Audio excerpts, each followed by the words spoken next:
instant qu'on a la pensée de Dieu et qu'on pense comme Dieu? Qui sommes-nous juste un instant pour penser ça? Dans Isaïe 55, 8, mais je vais commencer à 6, c'est bien dit.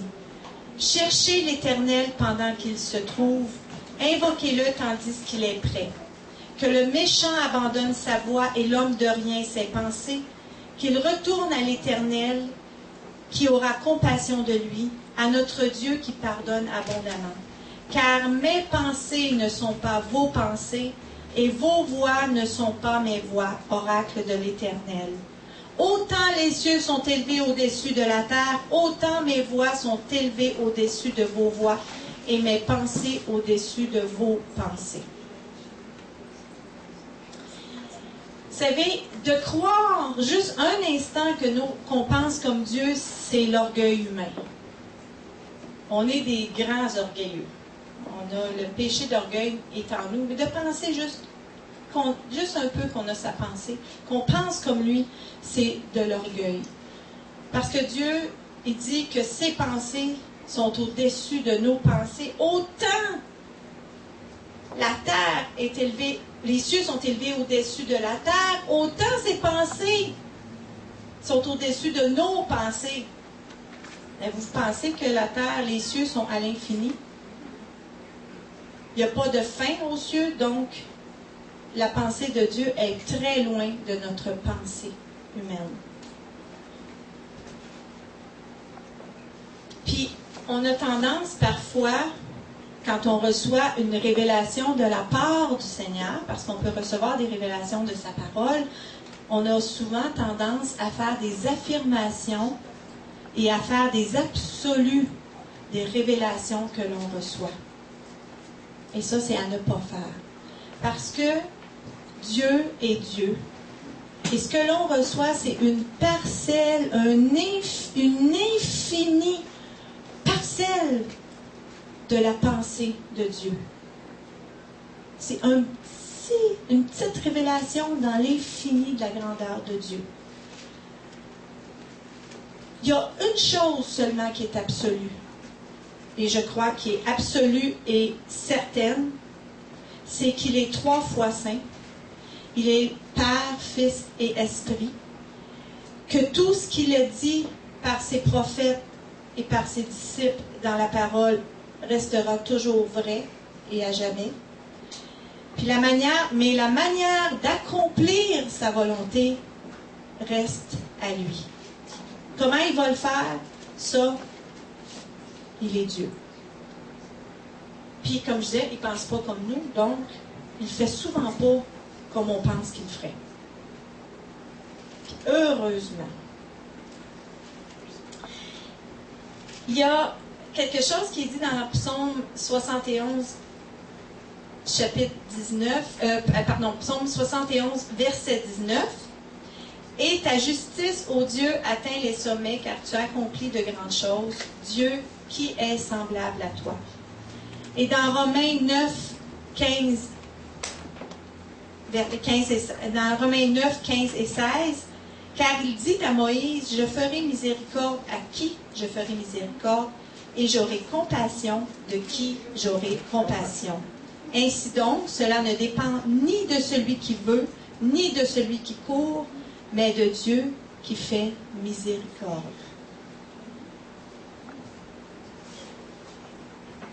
Et souvent, le problème qu'on a, on dit, « je le sais ça. C'est pas un enseignement que j'ai besoin de savoir parce que je le sais que je n'ai pas la pensée de Dieu, c'est écrit dans la parole. » Mais savez-vous que chaque fois qu'on porte un jugement, chaque fois qu'on apporte une condamnation, chaque fois qu'on ne fait pas miséricorde, on se prend pour qui? Pour Dieu. Qui sommes-nous pour apporter un jugement, de manquer de miséricorde ou de pardon envers quelqu'un? Alors là, je vais vous apporter plusieurs versets bibliques que je ne lirai pas. Vous pouvez les prendre en note et aller les lire cette semaine, parce que ça serait trop long. Mais on va voir qu'est-ce que la pensée de Dieu. Et si on voit l'hébreu du mot « penser », c'est Leb, L-E-B-H, qui est le cœur, Roua, qui est l'esprit, et Ozen, qui est l'oreille et la capacité d'entendre. Ozen, c'est O'-Z-E-N, qui est l'oreille, la capacité d'écouter, d'entendre. En grec, c'est l'entendement, l'intelligence, le discernement, noéma, la pensée, les desseins, pronéma, la pensée et l'esprit. Donc, la pensée de Dieu, pour faire un gros résumé, c'est l'intelligence aussi de Dieu. C'est son intelligence, son discernement, son écoute, son esprit et son cœur. Donc, Daniel disait tantôt, elle a lu, c'est dans un psaume, psaume 7, où il est dit que Dieu a créé l'homme un peu moindre que lui, un petit peu inférieur à lui. Il nous a créés, si on voit dans la Genèse, semblables à lui. Avant qu'il y ait la chute de l'homme, nous avions sa pensée. Nous avions le cœur de Dieu. Mais aussitôt que l'homme a chuté, on a perdu ça.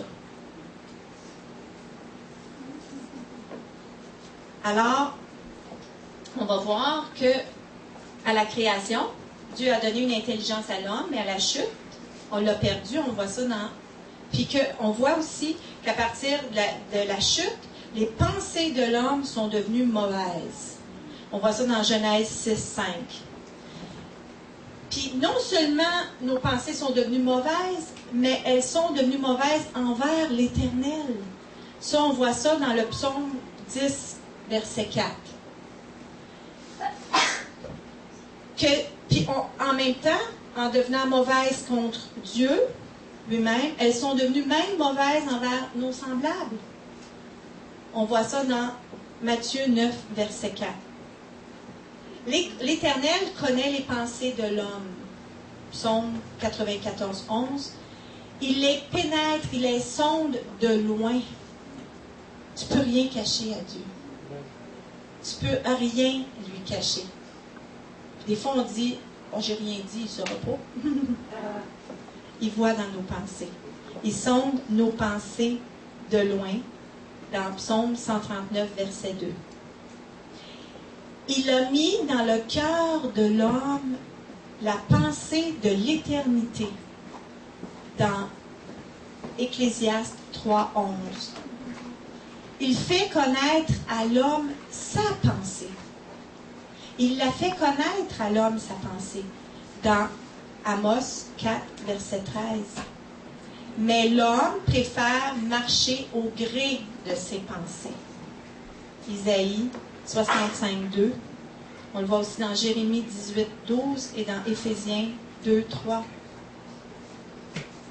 Puis l'homme, par sa nature charnelle, ne pense qu'aux choses de la terre. À cause de notre nature charnelle, on pense seulement aux choses du monde. On voit ça dans Philippiens 3, 19. Alors, ce qui fait qu'à travers tout ça, c'est des pensées mauvaises qui sortent du cœur de l'homme. Dans Matthieu 9, 4, 15, 19. Même si on est sauvé, on a eu le salut en Jésus-Christ à la croix, notre esprit a été sauvé, nos pensées qui sont en fait ici, nos pensées, c'est notre âme. Nos pensées sortent de notre âme. Et elle reste à sauver. Il faut transformer nos pensées. Puis là, je vais vous dire quelque chose de très, très, très important. Toute, quand je dis toute, c'est toute la transformation de l'homme prend sa source dans ses pensées. Toute notre transformation part de nos pensées. J'ai déjà dit une fois que Dieu nous a donné une volonté propre à chacun de nous. Il nous a donné une volonté de décider et de choisir. Il nous donne, par cette volonté-là, de pouvoir transformer nos pensées. Il nous donne la volonté de le faire et lui a la puissance de le faire. Mais il ne peut rien faire si nous ne voulons pas. Ça part de nos pensées. C'est pour ça que l'apôtre Paul essayait d'amener, puis il disait qu'il fallait apporter toutes nos pensées captives en Jésus-Christ. Et apporter nos pensées captives en Jésus-Christ, c'est de ne laisser rien pénétrer dans nos pensées qui n'est pas selon le cœur de Dieu. De ne pas laisser entrer dans nos pensées des pensées mauvaises. De ne pas tolérer en nous ces pensées-là. Il faut penser selon le cœur de Dieu. Et pour réussir à penser selon le cœur de Dieu, il faut avoir une relation avec le Saint-Esprit. Sans le Saint-Esprit, on ne peut rien faire. Sans le Saint-Esprit, mes pensées vont demeurer charnelles, vont apporter ma destruction. Ça prend le Saint-Esprit en nous pour réussir à transformer nos pensées.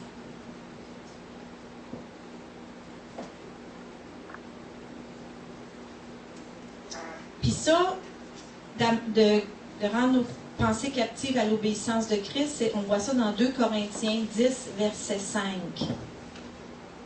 Pour que l'homme aime de nouveau Dieu. Parce que l'homme charnel n'aime pas Dieu. Il y a antagonisme entre l'esprit et la chair. L'esprit et la chair sont en état de contrariété continuellement. La chair où le péché habite est contre Dieu. Pourquoi? Parce que le péché est mis en nous par qui? Par qui on a eu le péché en nous? Par Satan, le diable. Puis lui, il n'aime pas Dieu. Il ne l'aime pas. Donc si on marche par la chair, on marche dans le péché. Si on marche dans le péché, on marche contre Dieu. Donc on n'aime pas Dieu. On ne peut pas aimer Dieu puis marcher dans la chair, c'est impossible. Parce que quand on aime quelqu'un, on veut lui plaire. Quand on aime quelqu'un, on veut faire tout notre possible pour le rendre heureux. On n'y arrive pas toujours, mais on veut faire notre possible. Puis si on lui a fait du mal, qu'est-ce qu'on fait? On se repent. On demande pardon. On s'excuse. On veut faire notre possible. Non, hein? On veut faire notre possible pour que ça ne se reproduise pas à l'avenir. On ne recommence pas toujours la même affaire. On essaye de ne pas recommencer. Donc, si on marche par la chair, on ne peut pas dire qu'on aime Dieu. C'est impossible. Alors, il faut rendre nos pensées captives en Jésus-Christ pour réapprendre à aimer Dieu.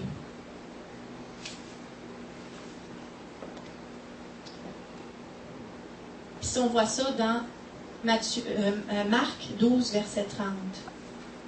Et que la paix de Dieu garde nos pensées. Parce qu'il y en a qui marchent constamment dans l'angoisse. Ils sont constamment angoissés. Leurs pensées sont remplies d'angoisse. Ils n'ont pas la paix. Ils aiment Dieu. Ils ont Dieu. Ils sont sauvés. Mais ils sont constamment avec des pensées angoissées. Ils n'ont pas la paix. Mais il faut prier pour que Dieu garde nos pensées dans la paix. Dans Philippiens 4, 7. Et que nos pensées soient dignes d'un enfant de Dieu. Philippiens 4, 8. Il faut que nos pensées soient dignes d'un enfant de Dieu.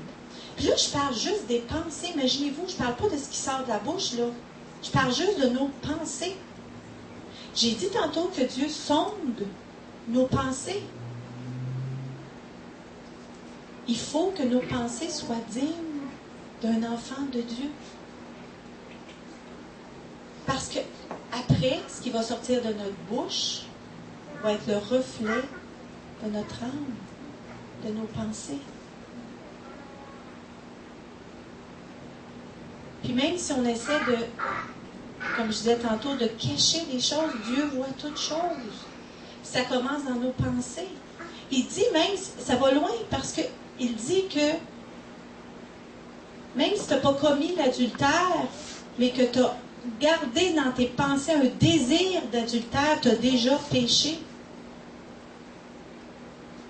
Tu ne l'as pas fait, mais tes pensées, tu as nourri dans tes pensées. Ça peut arriver, je vous le dis là, ça peut arriver que dans nos pensées, il viennent des choses mauvaises. Ça, vous n'avez pas commis de péché encore parce qu'il y a quelque chose de mauvais qui est venu dans vos pensées. Ce qui fait, c'est ce qui va devenir un péché, c'est que vous nourrissiez cette pensée-là. Si la pensée de cette personne-là, je ne l'aime pas. Puis là, vous chassez ça, vous dites non, Seigneur, je ne veux pas l'aimer, je veux la voir comme toi tu la vois. Cette pensée-là, elle est changée, elle est devenue captive en Jésus-Christ. Je l'ai transformée par la puissance du Saint-Esprit, j'ai changé cette pensée-là, je l'ai transformée à l'image de Christ en disant comment Christ, lui, il voit cette personne-là. Jésus, il la voit comment cette personne-là? Est-ce qu'il l'haït? Non. Donc, moi, est-ce que je dois l'haïr? Non. Donc, Seigneur, je ne veux pas de haine contre cette personne-là. Change ma pensée. Donne-moi de l'amour pour elle. Fais que je la vois comme toi, tu la vois. Donc, j'ai transformé cette pensée-là. Elle est devenue captive en Jésus-Christ. Mais si cette même pensée-là qui est en moi, je dis, cette personne-là, je l'aime pas.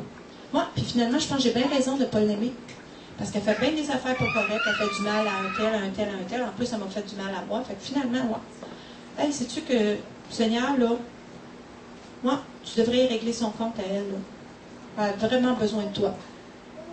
Ça, là, j'ai péché. Même si je ne l'ai pas dit de ma bouche, juste de penser ça, j'ai péché parce que je nourris la haine, qui est un sentiment mauvais. Alors, c'est là qu'on a cette volonté-là.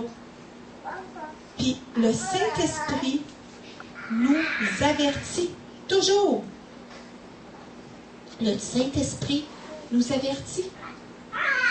Plus on a une relation proche de lui, plus on est avec le Saint-Esprit, plus notre conscience devient claire, plus on purifie nos pensées, plus notre conscience devient claire, plus aussitôt qu'il y a une pensée négative qui vient mauvaise dans notre esprit, tout de suite, on la voit.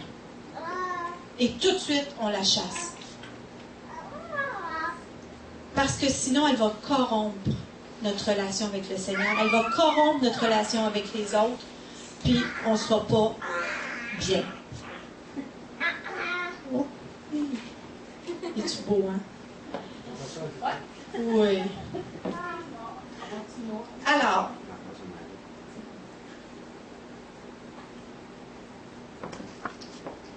comme je disais tantôt, lorsqu'on est sauvé à la croix, on a à sauver nos pensées.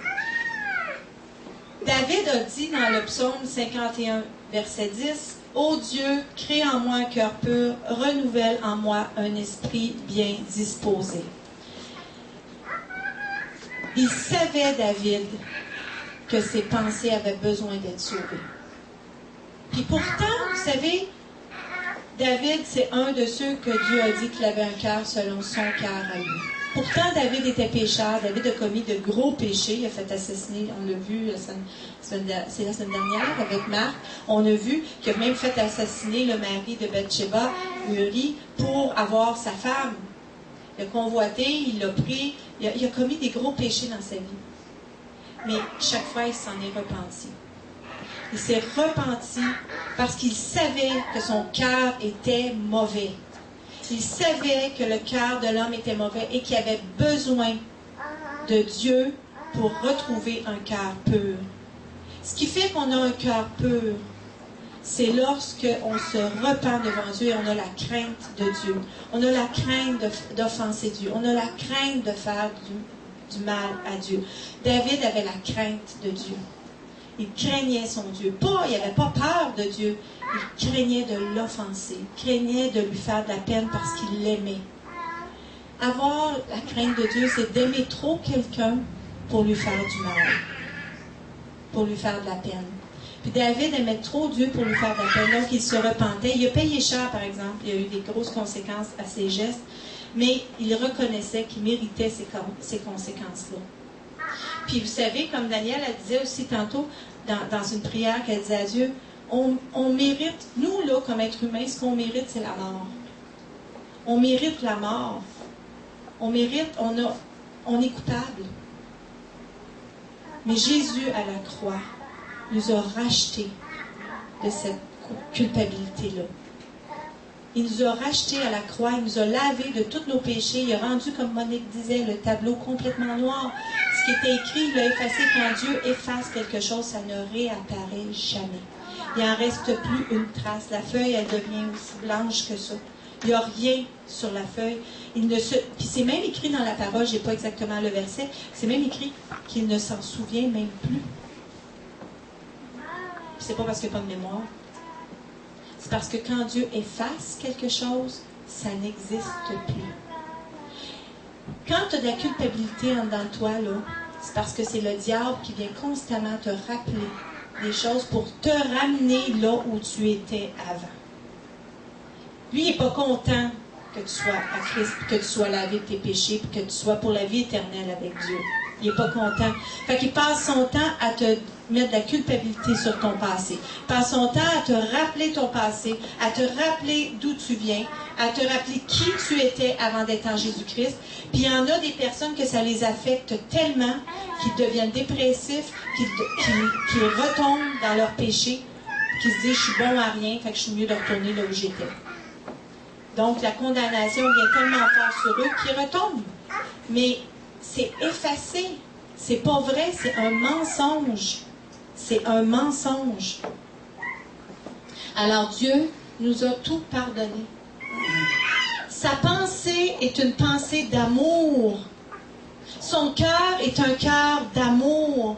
Aussitôt qu'il n'y a pas d'amour dans notre cœur, on n'a pas la pensée de Dieu.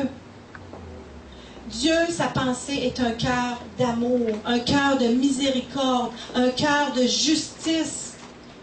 Puis c'est dit, quand j'ai dit au début, dans le psaume 71, 19, « Et ta justice, ô Dieu, atteint des sommets car tu as accompli de grandes choses. Dieu qui est semblable à toi. » Et la justice de Dieu n'est pas la destruction de l'homme.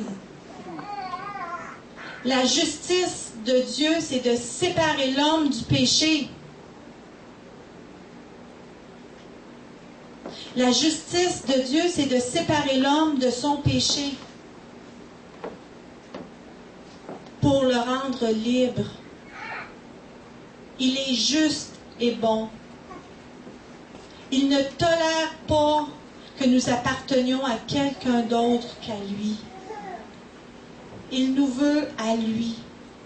C'est un Dieu jaloux. C'est un Dieu qui ne tolère pas qu'on appartienne à quelqu'un d'autre. Savez-vous pourquoi? Pas parce que nous, quand on est jaloux, là, parce qu'on ne tolère pas que notre conjoint ou notre conjointe aille vers quelqu'un d'autre. C'est parce qu'en quelque part, on cherche notre intérêt. Elle me fait de la peine. Il me fait du mal en allant vers quelqu'un d'autre. Il m'appartient, il me fait du mal. Mais Dieu, c'est pas comme ça qu'il voit ça, lui. Dieu, lui, il est jaloux parce que nous faisons du mal quand on va vers d'autres dieux. Dieu, là, je vais juste vous dire un petit secret si vous ne le savez pas. Il n'y avait pas besoin de l'être humain. Dieu, lui, en trois personnes, Père, Fils et Saint-Esprit, se complaît en lui-même. Il se satisfait en lui-même. Il est heureux en lui-même. Jamais il va être blasé d'être avec Jésus puis le Saint-Esprit, puis le Saint-Esprit avec Jésus puis le Père, puis Jésus avec le Père et le Saint-Esprit. Jamais ils vont être blasés d'être juste les trois ensemble.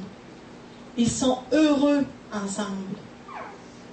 Pourquoi il a créé l'homme? Il l'a créé un peu moindre que lui. Parce qu'il avait besoin de donner l'amour qu'il avait. Il avait besoin de partager cet amour-là avec quelqu'un. Alors, il a créé l'homme semblable à lui, un peu moindre que lui, pour pouvoir avoir une relation avec cette personne-là. Si moi je crée, si je donne, je peux donner la vie. Puis si je prends juste, mais je vais prendre Noah qui était là tantôt, je peux-tu avoir une relation égale à égale avec Noah? Parce que c'est un petit bébé? Non. Pour avoir une relation d'égal à égal, il faut que la personne soit à peu près du même niveau de pensée que moi, pour que je puisse avoir vraiment une relation avec elle, qu'on se comprenne. Donc, Dieu, quand il a créé l'homme un peu moindre que lui, avec son cœur, sa pensée, c'était pour avoir une relation face à face, d'égal à égal. C'est grand comment Dieu nous a créés. Mais à cause de la chute, on a perdu cette égalité-là qu'on avait avec Dieu. En Jésus-Christ, on peut la retrouver. Et c'est ça qui est extraordinaire. C'est qu'en Jésus, le plan que Dieu avait en envoyant Jésus sur la terre était qu'on retrouve, qu'il y avait hâte de retrouver cette égalité-là, cette relation-là qu'il y avait avec nous avant la chute. Parce que Dieu nous aime. Il nous aime. Il n'a pas créé l'enfer pour nous. Il a créé l'enfer pour les démons. L'être humain, s'il s'en va là, c'est par sa propre faute et non parce que Dieu veut l'envoyer là. Jusqu'au dernier souffle d'un être humain, jusqu'à sa dernière heure, son dernier souffle, il y a une chance de ne pas aller là, d'avoir l'éternité avec Dieu. Parce qu'on vit pour l'éternité. On vit soit avec Dieu ou avec le diable, mais on va vivre. Notre âme, notre esprit ne mourra jamais. Elle va dans un endroit ou elle va dans l'autre. Qu'on a un choix à faire, puis il n'y a pas un être humain sur la terre qui n'aura pas ce choix-là. Alors, quand j'ai dit au début, qui sommes-nous pour croire juste un instant que nous pensons comme Dieu? C'est pas pour rien.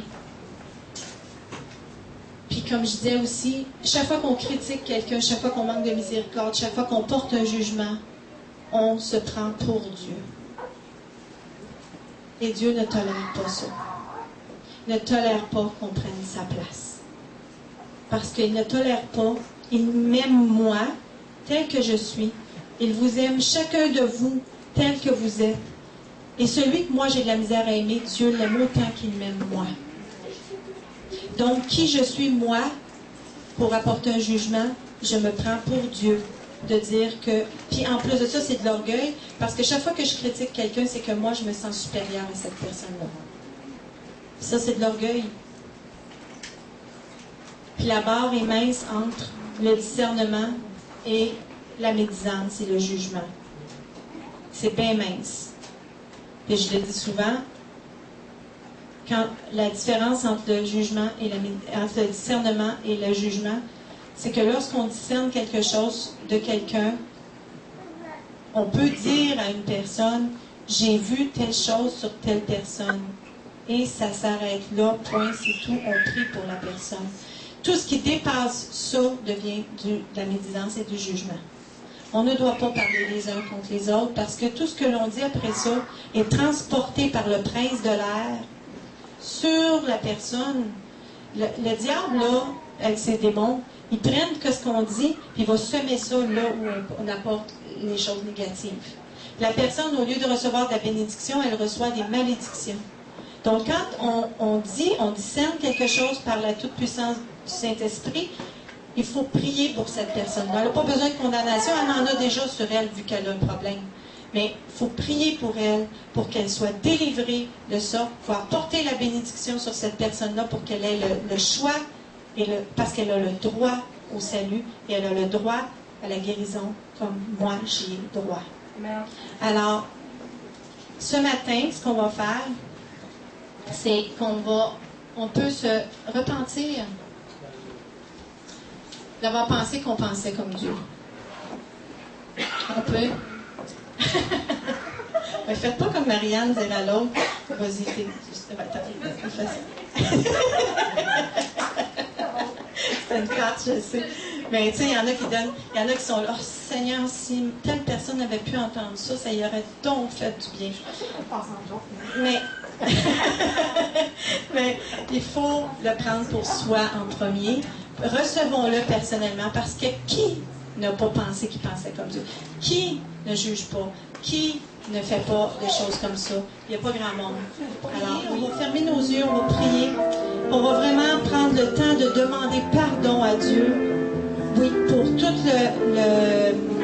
ce qu'on a pu penser.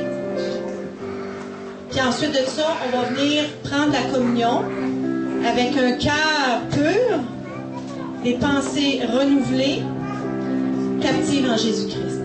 Père, on vient devant toi ce matin, on te demande pardon d'avoir cru, Seigneur, qu'on pensait comme toi.